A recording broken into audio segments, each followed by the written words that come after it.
watching India Today.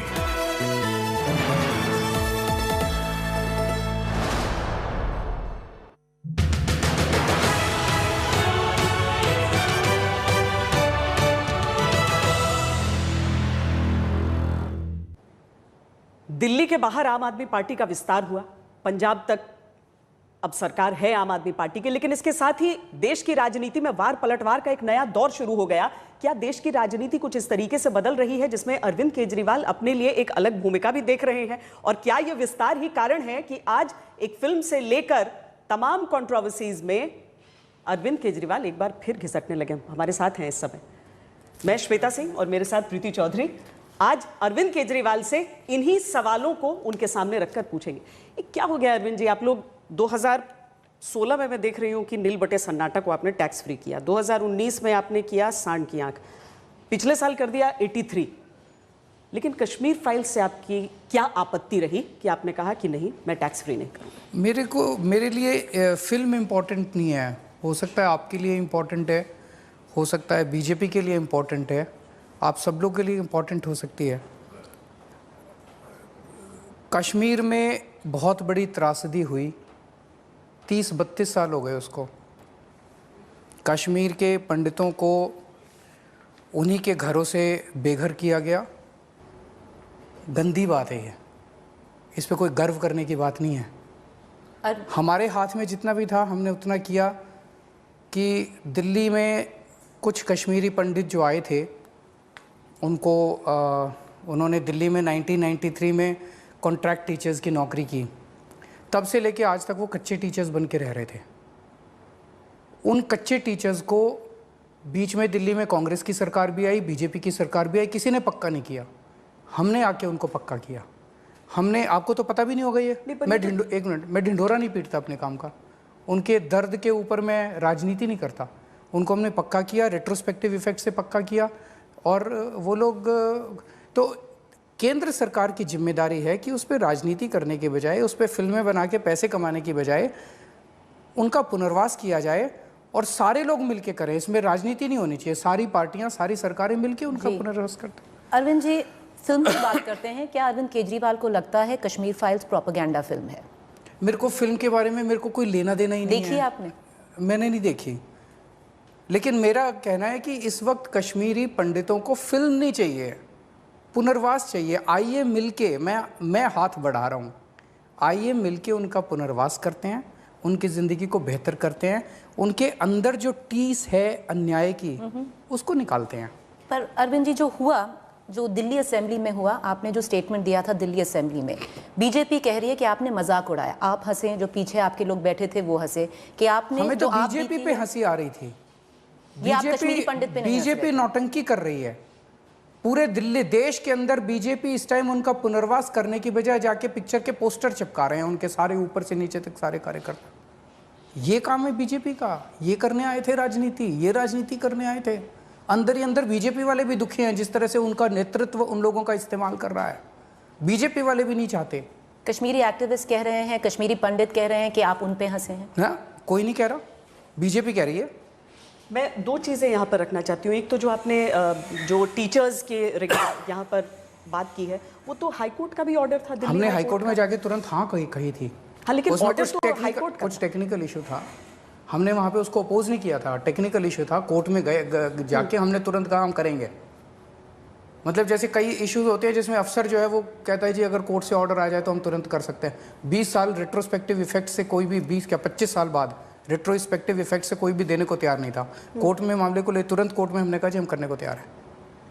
पर film के मुद्दे पर आप कह रहे हैं कि आपको इंटरेस्ट नहीं है उस चीज़ पर। मैं आपसे ये जानना चाहता हूँ, अगर आप कश्मीरी पंडित होती और 32 साल बाद, और आपका वहाँ से विस्थापन हुआ होता और 32 साल बाद केंद्र सरकार आपको आके कहती हमने आपके ऊपर एक फिल्म बनाई है, ये देख लीजिए। पर केंद्र सरकार ने थोड़ी बनाई है फिल्म। उन्होंने फिर वो प्रोपेगेंडा कि वो क्यों इसका प्रचार कर रहे हैं? कई बार तो आप सारे बीजेपी वाले, सारे बीजेपी वाले, हम मतलब कोई पिक्चर पसंद आती है तो उसको कर देते हैं ट्वीट। बीजेपी वाले तो पूरी पार्टी लगी हुई है इस पिक्चर के ऊपर, आप सारे लोग लगे हुए हैं। आपसे भी मैं पूछना चाहता हूँ, क्या आप कश्मीरी पंडितों के साथ खड़े हैं? नहीं खड़े। नहीं, पुनर्वास, आप लोग तो पिक्चर के साथ खड़े हैं। नहीं अरविंद जी, मैं तो यूक्रेन में थी, मैंने अभी फिल्म देखी पिछले नहीं है अभी। 5 मिनट से मैं देखूंगी। अभी पिछले 5 मिनट से पिक्चर का जिक्र हो रहा है। जब असेंबली में जिक्र हो गया तो एक इंटरव्यू में कैसे जिक्र कश्मीरी नहीं पंडितों का जिक्र नहीं हो रहा। आइए मिलके उनका पुनर्वास करते हैं, आइए मिलके उनको सहायता का हाथ बढ़ाते हैं, उनका हाथ पकड़ के उनको वापस कश्मीर लेके जाते हैं, उनका पुनर्वास करते हैं। पर अगर कोई हर्ट हुआ है तो आप उसको, उन कश्मीरी पंडितों को कुछ कहना चाहेंगे? उनको यही कहना चाहेंगे कि मुझे बेहद दुख है और मुझे बेहद तकलीफ है कि 32 सालों से आपके साथ अन्याय हुआ और किसी ने कुछ नहीं किया। मेरे हाथ में जितना था मैंने दिल्ली में किया। आज अगर हमारी केंद्र में सरकार होती, मैं आपको यकीन दिलाता हूं कि मैं आपके ऊपर फिल्म बनाने की बजाय आपका हाथ पकड़ के वापस कश्मीर में आपके घर छोड़ के आता। इस पे बस एक और आखिरी सवाल करेंगे अरविंद जी, और क्योंकि राज्यसभा में आज संजय सिंह जो आप ही के पार्टी के नेता हैं राज्यसभा में, 0R पे नोटिस दिया है कि कश्मीर फाइल्स को दूरदर्शन पे दिखाया जाए, यूट्यूब पे डाला जाए, जो आपने भी असेंबली में कहा। आप मानते हैं पार्टी का लाइन यही है कि यही होना चाहिए? क्यों नहीं होना चाहिए? उस फिल्म के ऊपर पैसे क्यों बनाए जाने चाहिए? उसको सबको दिखाओ। उसमें कश्मीरी पंडितों की त्रासदी मैंने तो खुद नहीं देखी, लेकिन जिन्होंने भी देखी वो बताते हैं उस त्रासदी को बड़े अच्छे से दर्शाया गया है। तो वो दिखाओ, सबको दिखाओ, फिर उस पर पैसे नहीं बनाने चाहिए यार, वो गंदी बात है। उसके प्रोसीड्स क्या कश्मीरी पंडितों को जाने चाहिए? बिल्कुल जैसे जाने चाहिए, क्योंकि आपने सही बात कही है, मैं समर्थन करता हूँ आपका कि जाने चाहिए। उस फिल्म के जो प्रोसीड्स हैं बता रहे हैं 200 करोड़ से ज़्यादा कमाया गया है, वो 200 करोड़ से ज़्यादा उनके पुनर्वास पे खर्च होना चाहिए, वो सारा पैसा उनके पुनर्वास पे खर्च होना चाहिए। अरविंद जी, आज एक और मुद्दे को लेकर बड़ी चर्चा है, वो ये कि जब तक अरविंद केजरीवाल दूसरे नेताओं को बोलते थे तब तक तो ठीक था, आज किसी ने उनके खिलाफ बोला है तो उस पर FIR दर्ज कर ली गई पंजाब में। किसने किसके खिलाफ बोला? तेजिंदर बग्गा पर। किसके, क्या बोला उसने, किसके खिलाफ बोला? आप पर बोला था, उसके बाद पंजाब में केस हो गया है FIR। कौन है तेजिंदर बग्गा? FIR होनी चाहिए आपके खिलाफ बोलने पर। नहीं, बिल्कुल नहीं होनी। कौन है तेजिंदर बग्गा? भारतीय जनता पार्टी के नेता हैं। मैं तो ना तेजिंदर बग्गा को जानता, बड़े ना पोस्टर लगाते हैं वो आपके खिलाफ दिल्ली भर में। वो तो सारी बीजेपी इस टाइम पोस्टर लगाने में लगी हुई है। कोई पिक्चरों के पोस्टर लगा रहा है, कोई केजरीवाल के पोस्टर लगा रहा है। पर FIR नहीं होनी चाहिए अगर कोई बोल रहा है, अभिव्यक्ति की आजादी होनी चाहिए। कल आदेश गुप्ता जी ने मेरे को कितनी गालियां दी हैं, कितनी गंदी गंदी गालियां दी हैं। गालियां उनको मुबारक, हम ऐसी राजनीति करने ही नहीं आए, गाली गलौज की राजनीति नहीं करने आए। ऐसे थोड़ी देश सुधरेगा एक दूसरे को गालियां देने से। देश सुधरेगा मिलके काम करने से। 70 साल से इस देश, 75 साल से इस देश को आगे बढ़ने से रोका गया। आज भगवंत मान जी ने door step delivery of ration का ऐलान किया है। स्वागत करता हूं मैं भगवंत मान जी का, बहुत शानदार काम किया उन्होंने। इसी डोर स्टेप डिलीवरी को पिछले 5 साल से दिल्ली सरकार को करने नहीं दे रही केंद्र सरकार। क्यों नहीं करने दे रही? अच्छी चीज थी। इस देश के अंदर बच्चों के पास, युवाओं के पास इतने आइडियाज हैं, लेके घूमते हैं, कोई सरकार उनको काम नहीं करने देती। सरकार का मतलब इस देश में हो गया काम में टांग अड़ाना, लोगों को रोकना, लोगों को काम करने से रोकना। 75 साल से इस देश को आगे बढ़ने से रोका गया, लेकिन अब लोग रुकने वाले नहीं हैं। 2 राज्यों के अंदर ईमानदार सरकार बन गई है। अब लोग खड़े होंगे और आगे बढ़ेंगे। ये डोर स्टेप डिलीवरी दिल्ली में नहीं होने देंगे, पंजाब में करेंगे, फिर पूरे देश में होगी डोर स्टेप डिलीवरी। उसको अपना मॉडल स्टेट बनाएंगे आप? पूरे देश को मॉडल बनाएंगे, आपके साथ मिलके बनाएंगे, सारे देश के साथ 130 करोड़ लोगों के साथ मिलके मॉडल देश बनाएंगे। अरविंद जी, आप अभी गुजरात एंटर कर रहे हैं, हिमाचल एंटर कर रहे हैं, चुनाव है वहाँ पर मैं उसी स्पीच के बारे में आऊँगी जो आपने दिल्ली विधानसभा में की थी, क्योंकि जो बहुत लोग आपको फॉलो कर रहे हैं बहुत टाइम से, 2013-2014 उन्होंने जम के वो स्पीच वायरल की कि ये विंटेज केजरीवाल हैं। बहुत दिनों के बाद ऐसी स्पीच सुनने को आई है, बहुत लोगों ने बोला। अब मैंने खुद रिसर्च किया है इस पर। पिछले 2 साल से अरविंद केजरीवाल ने नरेंद्र मोदी जी के खिलाफ डायरेक्टली उनका नाम लेते हुए कुछ नहीं बोला। आपने विधानसभा में उनको बोला कि नरेंद्र मोदी जी को एक फिल्मकार जो विवेक अग्निहोत्री हैं या एक फिल्म की शरण लेनी पड़ी। क्या ये बात है कि अरविंद केजरीवाल को गुजरात में जाना है तो मोदी पे तंज कसना है? नहीं, मैं उन पे क्यों तंज कसूंगा? मेरे प्रधानमंत्री हैं वो, देश के प्रधानमंत्री हैं वो, मैं उन पे क्यों तंज कसूंगा? मुद्दों की बात है। जब मुद्दों की बात आएगी, अगर डोर स्टेप डिलीवरी हमें नहीं करने देंगे तो मैं तो अपने प्रधानमंत्री के पास ही जाऊंगा। मैं कहूँगा सर कर लेने दो, दिल्ली में हम डोर स्टेप डिलीवरी करना चाहते हैं। मोहल्ला क्लिनिक हमारे 2 साल तक रोके इन्होंने। मैं गया, रोया, गिड़गिड़ाया, करवा के ले आया। फिर CCTV कैमरे की फाइल इन्होंने 3 साल तक रोकी। मैं इन्हीं के पास गया, रोया, गिड़गिड़ाया, पैरों में पड़ा, करा के ले आया। मेरे को किसी से दुश्मनी नहीं है। मैं यहाँ बीजेपी के खिलाफ, कांग्रेस के खिलाफ, मोदी जी के खिलाफ, सोनिया जी के खिलाफ, राहुल गांधी जी, किसी के खिलाफ नहीं आया। मेरे सामने बस देश है। पर गुजरात आपके लक्ष्य पर है, आप इस जाएंगे गुजरात। गुजरात से अभी लोग आए थे, वो बता रहे थे क्या बुरा हाल हो गया वहाँ पे स्कूलों का, सरकारी स्कूलों का। वो कहते हैं जी सरकारी स्कूलों से बच्चे को निकलवा रहे हैं लोग, 30 से कम बच्चे होते ही वो स्कूल बंद कर देते हैं। अब वो दूसरे जो 30 बच्चे बचे उनको कहते हैं वो 10 किलोमीटर दूर जो स्कूल है उसमें अब तुम्हारा एडमिशन होगा। पहली क्लास का बच्चा 10 किलोमीटर चल के कैसे जाएगा? वहाँ पे स्कूलों का बुरा हाल है, वहाँ पे अस्पतालों का बुरा हाल है, वहाँ पे बिजली बहुत सबसे महंगी है, रोज़गार के लिए बच्चे तरस रहे हैं, किसानों का बुरा हाल है। तो या तो ये लोग ठीक कर दें। 25 साल में इन्होंने किया, हमने दिल्ली में 5 साल में इतने काम कर दिए जी, ये 25 साल में नहीं कर पाए। क्यों? जम के भ्रष्टाचार है, जम के भ्रष्टाचार है। तो क्यों उन्हें बार बार चुन क्यों रहे हैं? वो तो प्रधानमंत्री कोई नरेंद्र मोदी से ऐसा जुड़ाव वहाँ का भावनात्मक हो जाता है लोगों कांग्रेस का। उनकी जेब में है, बीजेपी की जेब में है कांग्रेस। मतलब आप कह रहे हैं दोनों पार्टियां साथ मिली हुई हैं? साथ ही हैं। कांग्रेस के ऊपर किसी को भरोसा ही नहीं बचा। पर आप पीएम के नाम को टारगेट किए बिना गुजरात में चुनाव लड़ पाएंगे? नहीं, क्यों टारगेट करूंगा मैं? वहाँ पे पंजाब में भी हमने नेगेटिव राजनीति नहीं की, दिल्ली में भी हमने नेगेटिव राजनीति नहीं की। हम गाली गलोच नहीं करते, हम किसी के खिलाफ नहीं बोलते, हम मुद्दों की बात करते हैं, हम देश की बात करते हैं। हमने पंजाब में गए, पंजाब की बात की, दिल्ली का चुनाव लड़ा, हमने दिल्ली की बात की। गुजरात में जाएंगे, गुजरात की बात करेंगे, गुजरात के लोगों की बात करेंगे, गुजरात के लोगों की बात करेंगे, गुजरात के मुद्दों की बात करेंगे। हम नेगेटिव क्यों बोलेंगे किसी के खिलाफ? आपने एक और बात की है, बहुत बार बोला है कि जो बीजेपी का हिंदुत्व है वो टॉक्सिक हिंदुत्व है, कम्युनल है बीजेपी। क्या अरविंद केजरीवाल जब गुजरात जाएंगे, जब हिमाचल जाएंगे, आपके प्राइमरी ऑपोजिशन मान लीजिए भारतीय जनता पार्टी होगी, क्या अरविंद केजरीवाल और आम आदमी पार्टी वो टॉक्सिक हिंदुत्व जो कहती है कि कम्युनल हिंदुत्व है बीजेपी का, उसको काउंटर करेगी? मेरी ना बीजेपी से कोई लड़ाई है, ना मेरी कांग्रेस से लड़ाई है। हिंदुत्व की डेफिनेशन मैंने कई बार बताई है जी। और मैं उसी पे यकीन करता हूँ और उस पर पूरा देश यकीन करता है। रामायण और गीता के अंदर जो भी लिखा हुआ है वो हिंदुत्व है। रामायण के अंदर प्रभु श्री राम ने जो शब्द कहे, जो वाणी कही, वो हिंदुत्व है। भगवान राम ने तो आपस में नफरत करनी नहीं सिखाई। भगवान राम तो शबरी के यहाँ जाके बेर खाते हैं, झूठे बेर उसके खाते हैं, और ये लोग दलितों का लिंचिंग कराते हैं। तो फिर यूपी में इतना जम के वोट कैसे पड़ा अगर वो हिंदुत्व सही हिंदुत्व नहीं है तो? कोई विपक्ष ही नहीं बचा है ना, कोई विपक्ष ही नहीं बचा है। जब एक ही पार्टी है और सारे हाथ डाल के बैठे हैं, ऑप्शंस ही नहीं है। क्या आप ऐसा क्यों है कि दिल्ली के अंदर भारतीय जनता पार्टी को पिछली बार 3 सीट मिली और इस बार 8 सीट मिली?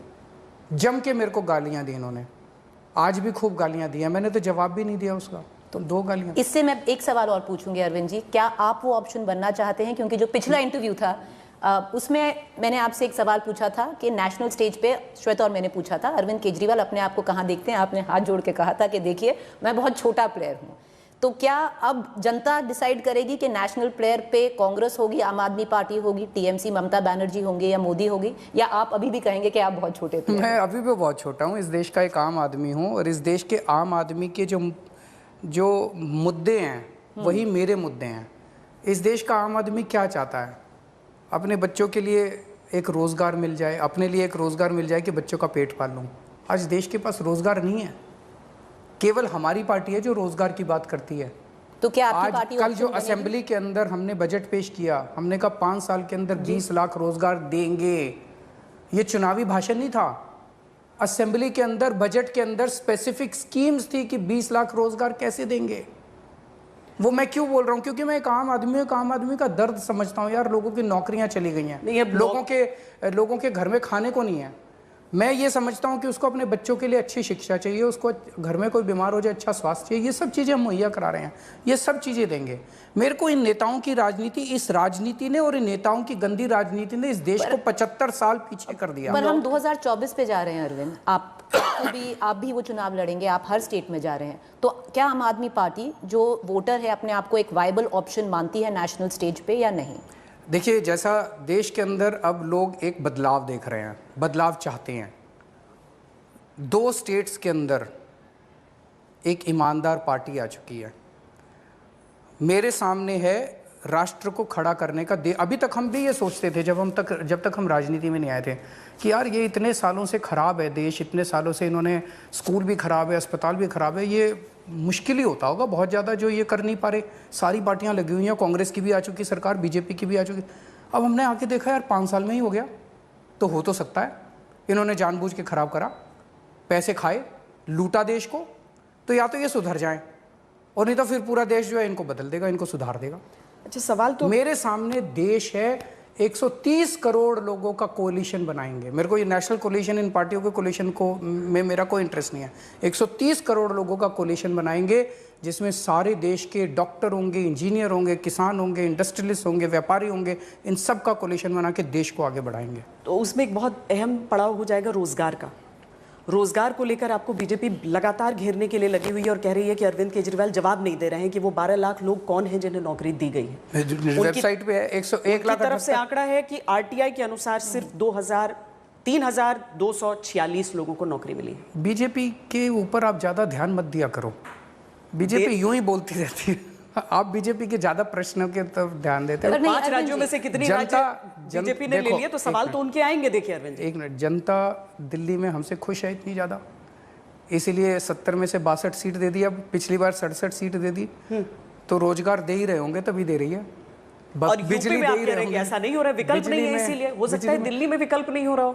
तो आप मानती हैं कि बीजेपी अब विकल्प नहीं बचा? नहीं, नकार दिया लोगों ने, तो विकल्प वाकई दिल्ली में नहीं बचे। मैं उसी के बारे में बात करूंगी, क्योंकि अरविंद जी आरटीआई को तो आप भी जानते हैं, हमसे ज्यादा जानते हैं। मुझे नहीं पता, कई बार जो टेक्निकल जवाब होता है, वेब 10 लाख, बताती हूँ, 10 लाख नौकरियां तो वेबसाइट पे आप दिल्ली सरकार का वेब पोर्टल जाके देख लो, रोजगार पोर्टल जो है, रोजगार पोर्टल पे जाके देख लो, हाथ 10 लाख है नौकरियां, वो प्राइवेट सेक्टर में आपके हैं। 1,78,000 सरकार में दी है, तो उसका भी सारा ब्यौरा कल मनीष जी ने रखा। 51,000 रुपए की पक्की नौकरियां DA-SSB के थ्रू दी है, 50,000 रुपए की दूसरे, सारा सेक्टर वाइज उन्होंने 1,78,000 का ब्यौरा कल असेंबली में रखा है। बीजेपी जो कोट कर रही है ये आरटीआई कोट कर रही है, तो आरटीआई में कई बार होता है, आप एक डिपार्टमेंट में करते हैं, वो सारा कंपाइल 2019 का है, 2021 का है, 21 का है, और 2019 की 2 आरटीआई हैं जो बोल रही हैं कि 3,246 मनीष सिसोदिया ने असेंबली के अंदर स्टेटमेंट दिया है जी। असेंबली के अंदर मंत्री के स्टेटमेंट की कुछ वक़्त होती है,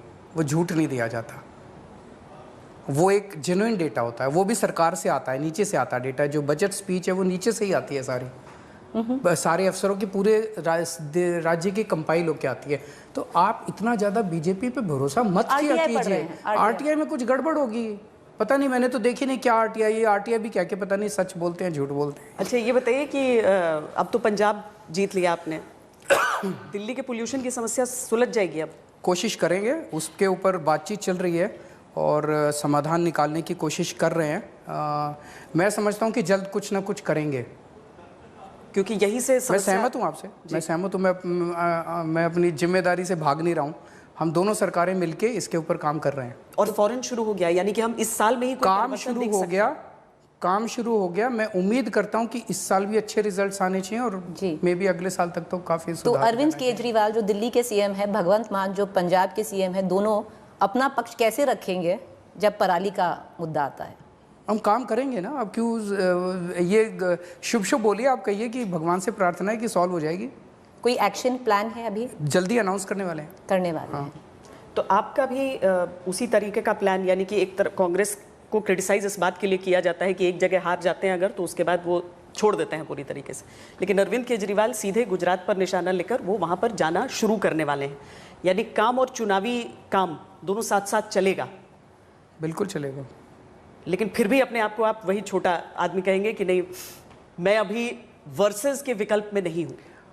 आप विकल्प दिल्ली के अंदर और पंजाब के अंदर जो हुआ वो इस देश के एक छोटे आदमी ने ही किया है। 10 साल पहले मैं क्या था आप जानते थे? आपने सुना था अरविंद केजरीवाल का नाम? नहीं सुना था।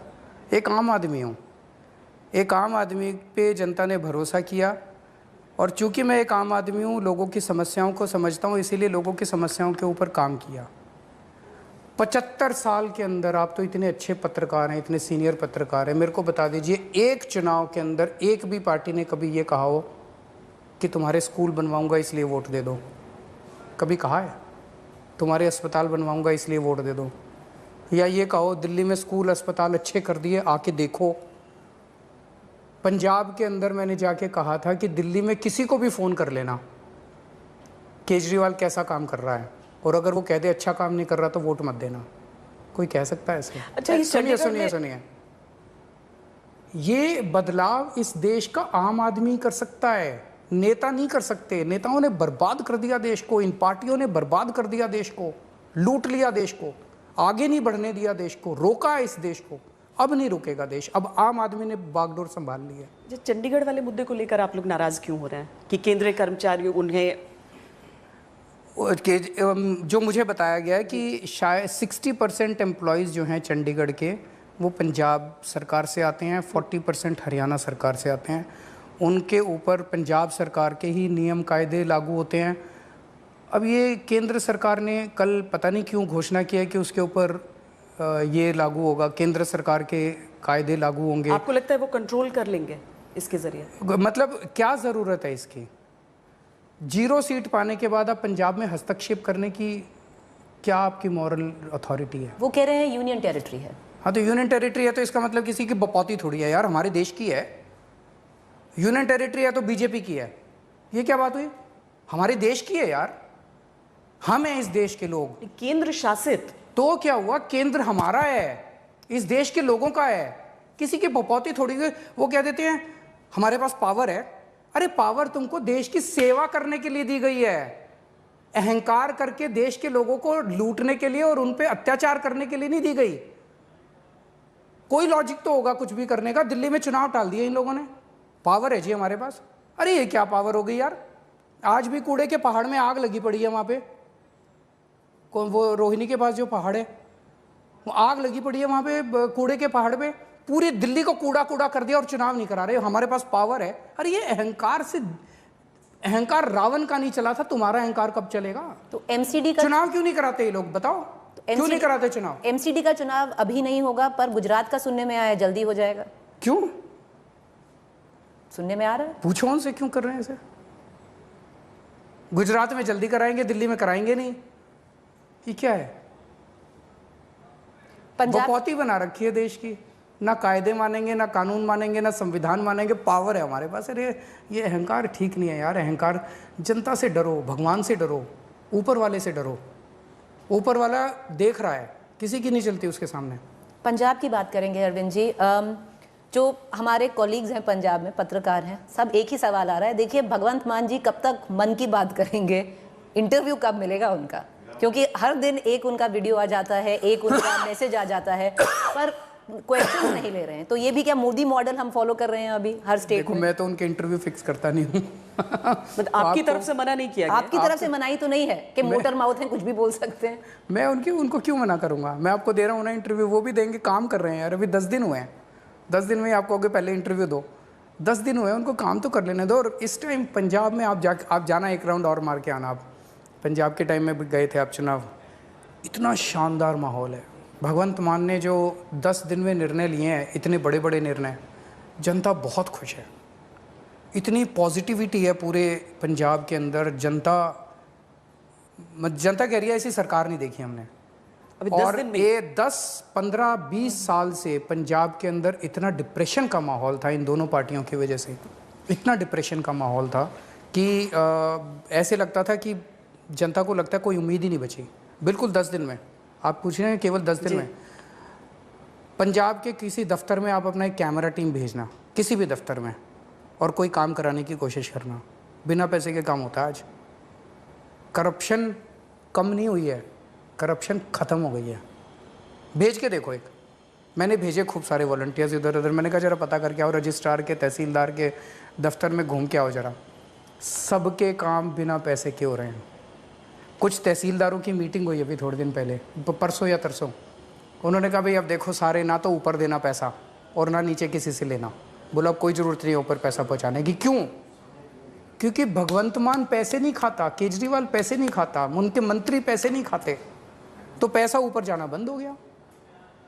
अरविंद जी, एक और, क्योंकि मैं गई थी अभी जब ओथ टेकिंग हुई थी वहाँ पे, अब हर गवर्नमेंट ऑफिस में आप मतलब एक दिल्ली के ऑफिस में भी हमने देखा है, एक भगत सिंह की फ़ोटो है और एक अम्बेडकर साहब की फ़ोटो है। अब गांधी जी कहाँ चले गए? बहुत लोग लगाओ, पूछ रहे हैं। हमने मना नहीं किया, गांधी जी भी लगा। लगाओ, किसी की भी लगाओ, हमें क्या है। अब नेताओं की नहीं लगेगी, इन दो की लगेगी, नेताओं की नहीं लगेगी, बाकी जिसको जो और लगानी है लगाए। हमें किसी गांधी जी से, पटेल जी से, किसी से हमें कोई वो नहीं है। अच्छा श्वेता, और मैं जब लास्ट इंटरव्यू आपका लिया था, एक क्लिप थी जो हमें भी उस वक्त विश्वास नहीं हुआ था, जो आपने 5 पॉइंट लिख के दिए थे। अब हमें लगता है कि वो एक ऐतिहासिक डॉक्यूमेंट हो जाएगा, बहुत साल जो आगे जाएंगे। आपने लिख के जो भी दिया था 5 चीज़ें, अब मुझे तो याद है कि चन्नी जी दोनों सीट हारेंगे, वो हार गए, कि बादल सारी अपनी 5 सीट हारे थे, 4 में से तो 5 तो हार ही गए, और चन्नी साहब कितना 50,000 के ऊपर वोट से जीतेंगे। भगवंत मान, सॉरी, हाँ, कि वो भी हो गया। तो अब भविष्यवाणी जो अरविंद केजरीवाल ने भविष्यवाणी नहीं थी, हम सर्वे कराते थे, और सर्वे के बेसिस पे जो हमारे को फीड वो आ रहा था, उसी के बेसिस पे। तो ऐसा नहीं है कि माता आपके रात में आपके सपनों में आके बोली थी कुछ? नहीं, बिल्कुल नहीं। और ऐसा भी नहीं कि मैंने कोई जोक मारा था, बड़ी जिम्मेदारी के साथ लिखा था। कुछ और लिख के देंगे हमें आज? अभी नहीं, उसका आखिर इतना ही लिख के देंगे कि हमारे देश का भविष्य बहुत उज्जवल है, और मेरा सपना है भारत को दुनिया का नंबर 1 देश देखने का, और मेरा सपना है कि मेरी ज़िंदगी में ही मैं भारत को नंबर 1 देश देख सकूं। मेरे को इस राजनीति से कोई मतलब नहीं है, इन पार्टियों से कोई मतलब नहीं है। इन्होंने 75 साल में देश का बेड़ा गर्क कर दिया। अब उम्मीद इस देश में एक ही है, इस देश का आम आदमी। क्या अरविंद केजरीवाल का सपना है कि वो भारत का भविष्य हो? नहीं, अरविंद केजरीवाल का सपना है कि इस देश का आम आदमी जो है वो अपना भविष्य खुद तय कर सके। हमारे देश में बहुत ज़्यादा टैलेंट है, बहुत ज़्यादा टैलेंट है। उसको एक मौका दिया जाए और उसको थोड़ा सा सपोर्ट सरकार से दिया जाए, और सरकार जितना कंट्रोल करती है, जितना अड़चने अड़ाती है, वो बंद हो जाए। आप देखो, पीछे छोड़ देंगे, कोई गरीबी नहीं बचेगी, कुछ नहीं बचेगी हमारे देश के अंदर, अगर हमने अपने देश के लोगों को सशक्त कर दिया तो। अरविंद जी बहुत बहुत धन्यवाद हमारे साथ बातचीत करने के लिए। Thank you so much.